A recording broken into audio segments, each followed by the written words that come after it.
What is up, rural America? It's your guy, Farm Jokester, and we just finally got Starlink in.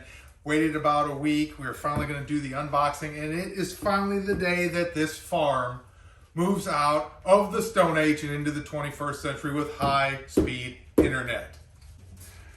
Time for the obligatory unboxing, so let's do it together. This is the Starlink version 2. Already cut the tape. No need for you to be watching me cut the tape. I really appreciate Starlink giving me a free poster hanging on the wall knowing I got Starlink. Got the IKEA-like instructions. Pretty much plug everything in, point it north, and connect it to your phone to get started. This is super solid first impression. This is hard, super hard plastic. I'm trying to bend this. It's good to know my investment was packaged very well. Got the typical base I saw on Starlink's website. Nice, hard, solid base. More hard packaging to separate the two.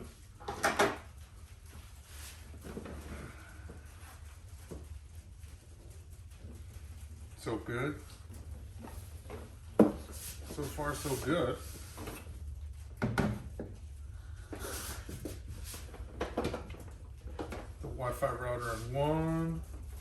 Everything's plugged in. It's a little different than the first one, excuse me. These ones disconnect, and we got the standard cord that they give with you. And that's it. Some more hard plastic. That's it. Initial reaction, very impressed with the packaging. Nothing looks to be damaged. You got the 3 components, the legs, the Wi-Fi router, and the satellite dish. We've got our base. Inside the base, there is a little notch in there. You want to make sure that you match up that notch with the notch that's right here. Clips in. There we go.